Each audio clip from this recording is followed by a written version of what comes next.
We never plan for the moments that frighten us the most. They tend to creep up on us, floating on chance and propelled by some twisted mixture of Murphy's Law and the worst side of humanity. Thankfully, those moments are rare. In 2014, though, the people of Ireland came face to face with a real scare. A ship was slowly approaching the western coast of the Green Isle, and while countless ships do that every day, this one was different. This one, you see, was a ghost ship. The Lube Orloja began life in 1976 as an ordinary Yugoslavian cruise liner. She was built to withstand sea ice and spent a good portion of her career as a tourist vessel near Antarctica. But in 2010, the cruise ship entered troubled water, figuratively speaking, and was taken out of service and docked in St. John's in Newfoundland. Turns out the crew of over 50 people hadn't been paid in over 5 months, and so to cover the $250,000 in debts, the ship was impounded and sold for salvage. In February of 2012, the ship was pulled out of St. John's by a tugboat headed to the Dominican Republic, but the tow line slipped free just a day into the journey. They tried to reconnect it, but somehow it failed, and thus began a journey that even a scriptwriter couldn't dream up, with the ship drifting back east and then west and north until it was finally making its way toward County Kerry in Ireland. Oh, and one last detail. The abandoned cruise liner wasn't empty. It was full of cannibalistic rats. Left unchecked, they had multiplied over the years, and after they'd eaten every bit of food on the ship, they had turned on themselves. So it was the thought of that, of thousands and thousands of starving, flesh-crazed rats reaching their shores, that left the people of Ireland in such fear. Ghost ships are a lot more common than you'd think. The good news is most of them aren't overrun with cannibal rats, but that doesn't mean there's a shortage of stories. And just like busy human settlements, it's the ships that have seen the most action that always seem to carry the biggest number of legends. I'm Aaron Mahnke, and this is Lore.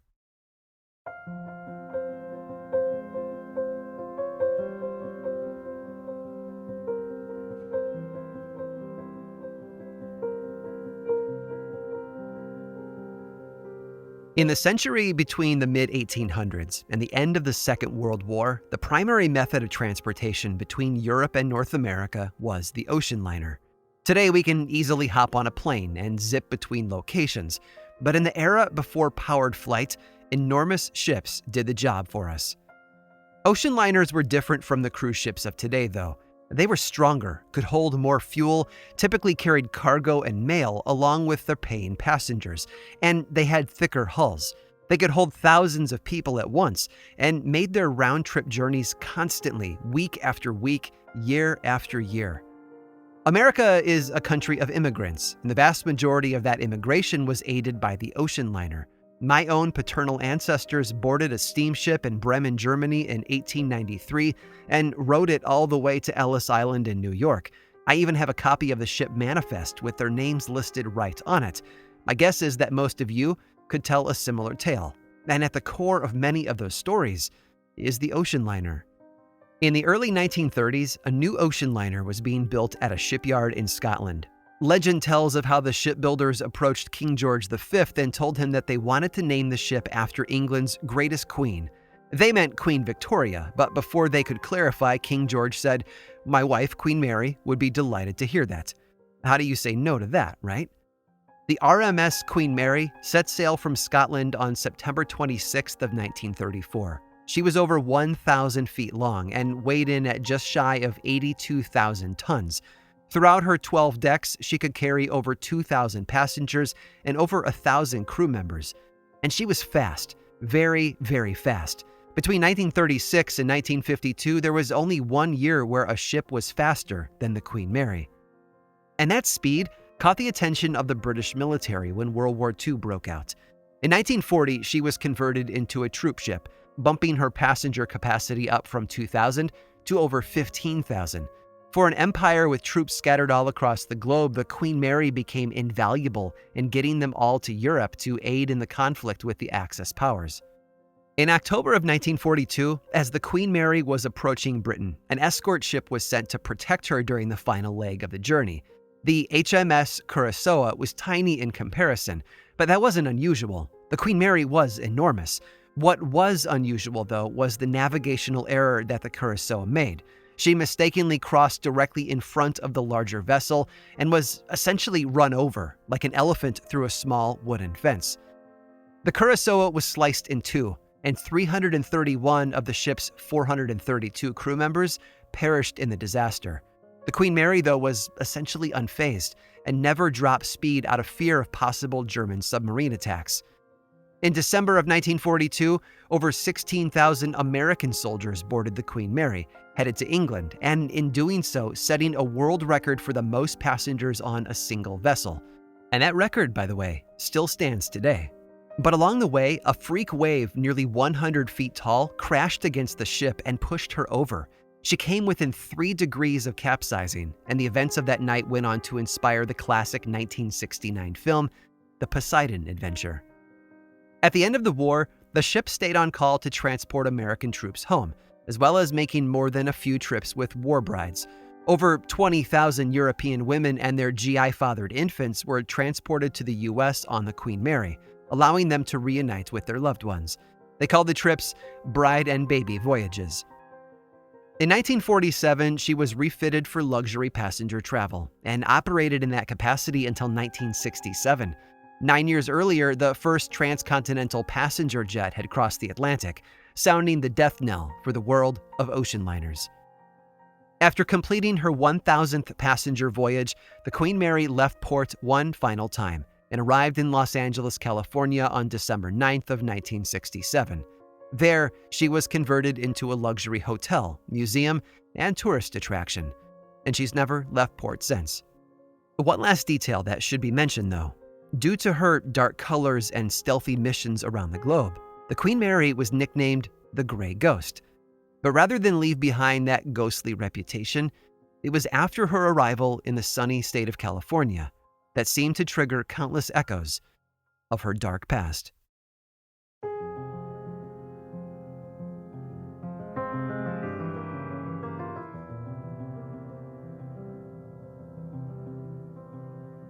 In a lot of ways, turning the Queen Mary into a hotel made sense.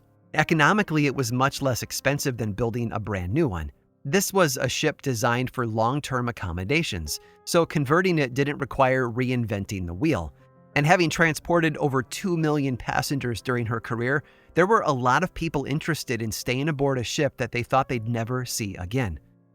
Former passengers could see a lot of familiar elements on the retired Queen Mary. The indoor pools remained untouched, as did the first-class lounge.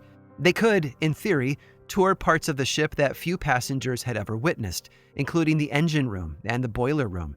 It's a hotel today, but the ship truly is a piece of living history. And with that history, apparently, comes ghosts. That was a reality that an engineer named John Smith came face-to-face with in 1967, shortly after the ship arrived in California. He was contracted to come in and help with some repairs to the bow of the ship, structural damage left over from the war. And it was during one of his times inside the ship that he heard sounds. "I could hear the sound of metal tearing, water rushing," he later said, and then men screaming. "It sounded like there'd been a rupture in the ship's hull. It was frightful. I went up to the extreme bow section of the ship. The sound was there, but there was no water and nothing to cause it. I don't believe in supernatural things, but in all my experiences as a marine engineer, I'd never seen anything like this." John Smith experienced these sounds a number of times during the 2 months that he worked inside the bow of the ship, but try as he might, he was never able to connect those sounds with actual physical activity, nothing he could see with his own eyes, at least. It was only later, about a year after he had completed his work on the ship, that he stumbled across a description of the Caroll tragedy. It was John's knowledge of the ship's structure and how it would have behaved in the event of a collision that ultimately convinced him of what he had really heard. It had been the sounds of that collision, playing over and over again, like an echo from the past. Another area of the ship with a history of unusual experiences is the pair of pool rooms. In its ocean liner days, there was one in each of the first and second class sections, and while much of the ship's living areas have been modernized, these pools have been left exactly as they were decades before. Only available on private tours, these pool rooms seem to contain echoes of their own. Witnesses have reported seeing visions of women in old-fashioned bathing suits, while others have heard splashing and the laughter of children, and even felt water spray on their skin. More than a few people have even claimed to see wet footprints on the floor, all of which is a lot harder to believe when you discover that the pools have been empty for over 3 decades. One visitor to the first-class pool area reported more than just sounds, though. According to her, while she was walking through the changing stalls, her children and the tour guide all continued down the hall, while she herself stopped to soak in the atmosphere. The place seemed to vibrate with activity, and she couldn't get over the feeling that, despite the private tour through a no-access area, she wasn't alone. She was turning to leave and catch up with the others when she felt something. She described it as the sensation of 2 small hands on her waist, with distinct thumbs that pressed into her kidneys. Then, just as she was about to chalk it up to some kind of muscular sensation and a bit of superstition, something pushed her backwards. Not a little, either. According to her story, she stumbled backwards as much as a foot, and the force of the shove was enough to throw her off balance. She pinwheeled her arms and ended up catching hold of the doorway between the 2 rooms. Reports like this, and many others, have trickled in over the years, from the pool rooms to the ship's lounge called the Queen's Saloon, and even the old kitchen sections. Visions of men and women in clothing from another era, reports of voices and sounds in the inaccessible areas of the ship. All of it combines to paint the picture of a ship that's cargo is full of a painful past. But when push comes to shove, nothing leaves its mark on a place quite like death. And the Queen Mary has been around long enough to have picked up more than its fair share of deathly tales.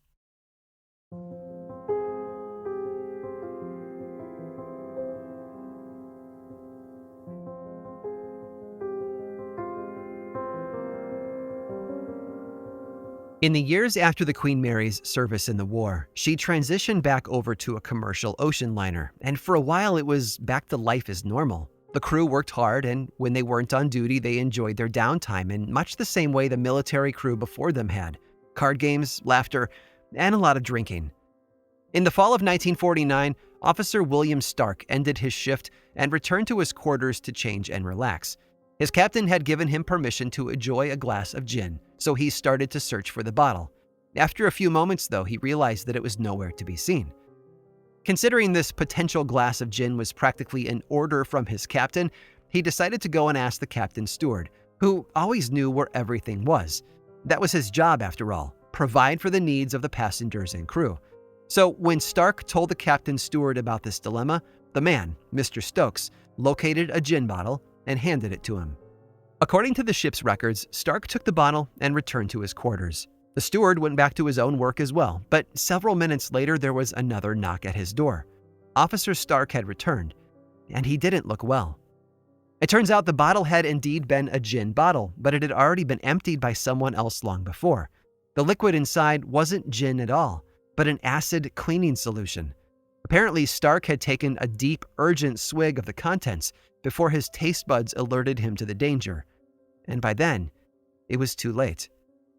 Officer Stark died slowly and painfully over the course of the following 4 days. More than a few visitors to the captain's cabin over the last 3 decades have claimed to have heard the sounds of someone choking. Stark's death, some think, is set on eternal repeat. Far below the captain's quarters, in the belly of the ship where darkness and grease once stood in for the brighter amenities of the passenger area, there are tales of another tragedy. Today, the engine room is empty, but when the Queen Mary was active, it was the heart of the ship, and that meant it needed to be protected. Part of the safety system was a series of doors that shut automatically in the event of a disaster. They're called fire doors, but they were designed to fight more than just flames. When these doors swung shut, the compartments would become airtight, something that can help a damaged ship stay afloat.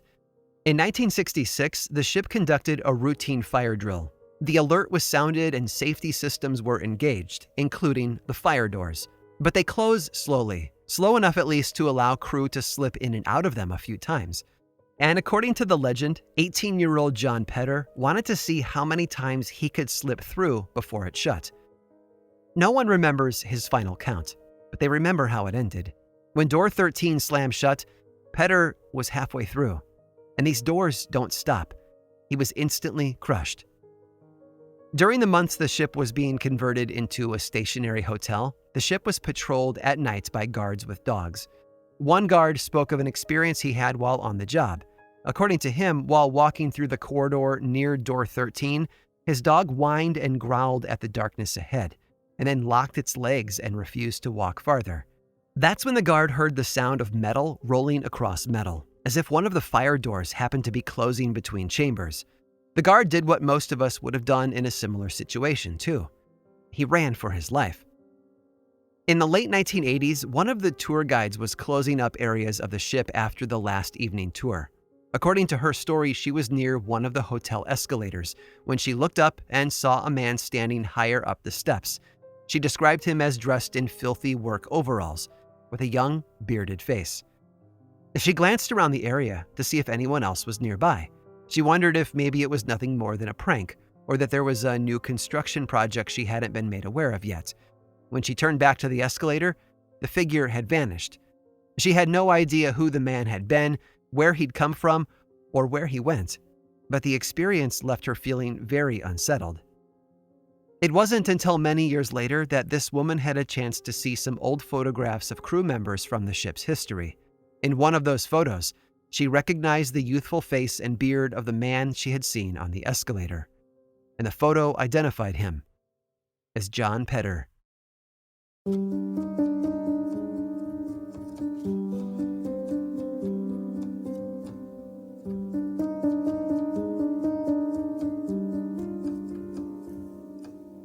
Places where large numbers of people have lived and died have a habit of becoming a hotbed of unusual activity. The places with the reputation for being the most haunted often turn out to be locations where a constant stream of pain and suffering has taken place. Hospitals, hotels, old battlefields, and the ruins of ancient structures. Buildings that have stood for centuries in harsh environments. Places where people have suffered tragedy and unrest over and over again. Yes, we can debate whether or not these locations really contain ghosts, but it's clear that they harbor something, be it dark memories and tragic tales, or actual ghostly figures. These memories, though, have a way of bringing the past back to life. It's almost as if these stories shine a light on something from long ago, casting shadows into the present. Or maybe it's something deeper. Maybe when events are painful enough, some piece of that pain and loss is left behind, like a scrap of paper or a breadcrumb, pointing the way backward in time. The stories that circulate today among guests and tourists on the Queen Mary certainly point toward the past. So it's ironic that a tale from the birth of the ship should be so significant. On September 26th of 1934, as the ship was being prepared for her maiden voyage, newspapers scrambled to cover the events. They spoke with engineers and members of the crew who would staff the vessel, and they spoke to a guest at the launch ceremony, a woman named Lady Mabel Fortescue Harrison. Aside from being from a family of creative English entertainers, Lady Mabel developed a reputation over the years as a popular astrologer, offering up predictions to those who would listen. So there, with the enormous Queen Mary looming behind her, she spoke words that, looking back, have an eerie weight to them. "The Queen Mary launched today," she said, "will know her greatest fame and popularity when she never sails another mile and never carries another paying passenger."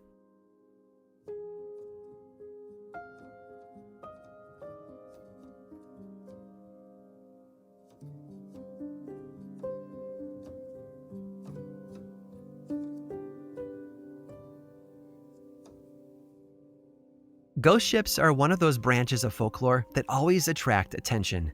And maybe it's the risk of sailing across those massive expanses of water, of constantly being surrounded by danger and death, that makes us ready to believe in unexplainable events.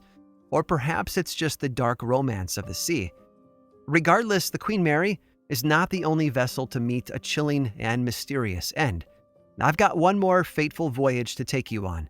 Stick around through this brief sponsor break to hear all about it.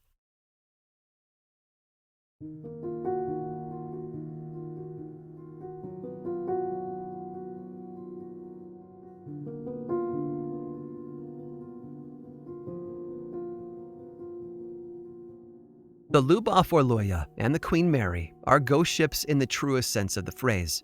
Within their hulls were mysteries that could not be explained. But years before either of those ships ever set sail, there was another.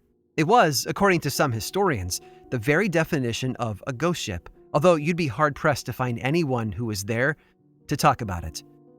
The Caroll Deering was a 250-foot-long, 5-masted schooner that was built in Bath, Maine, way back in 1919.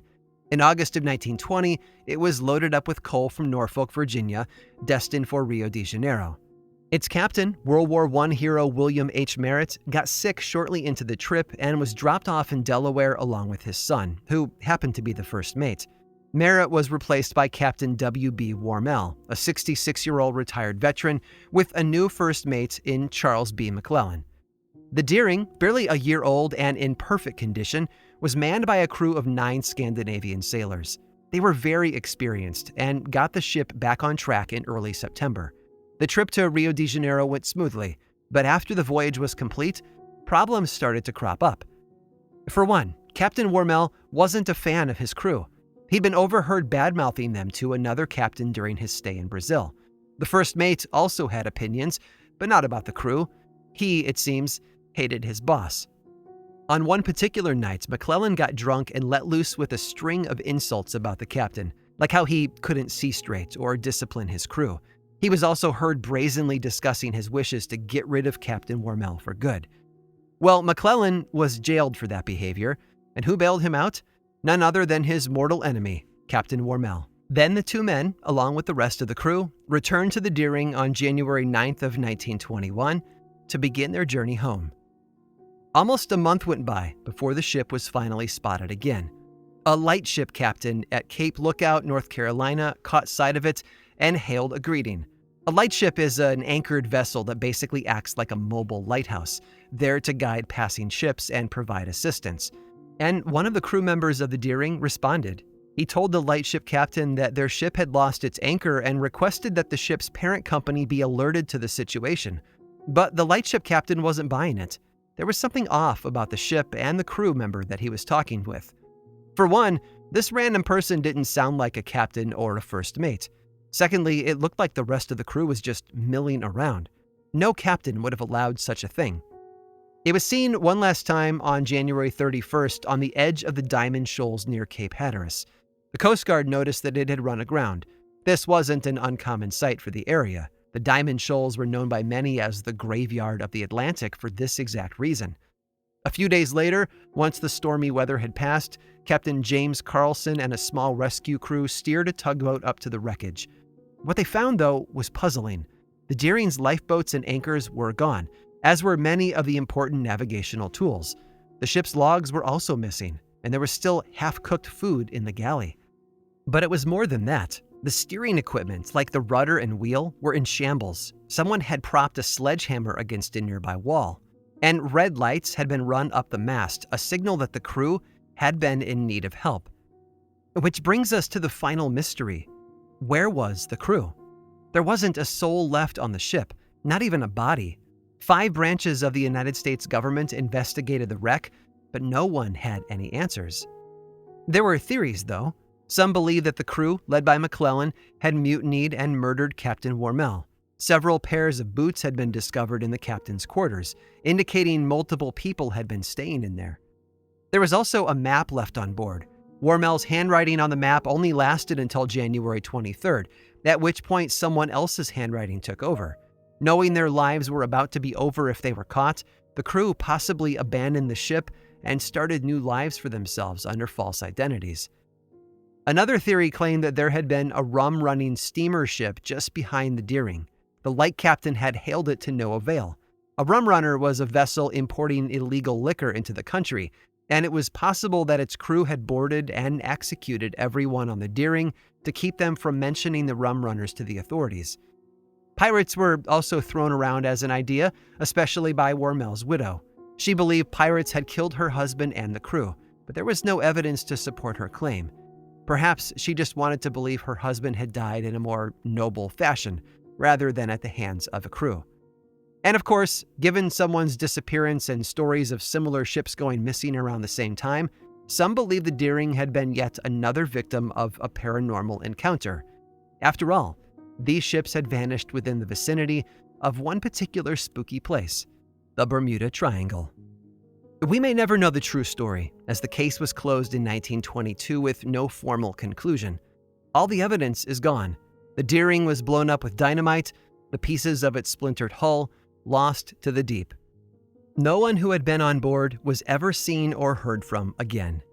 They simply disappeared, like an anchor, slipping into the depths of the sea.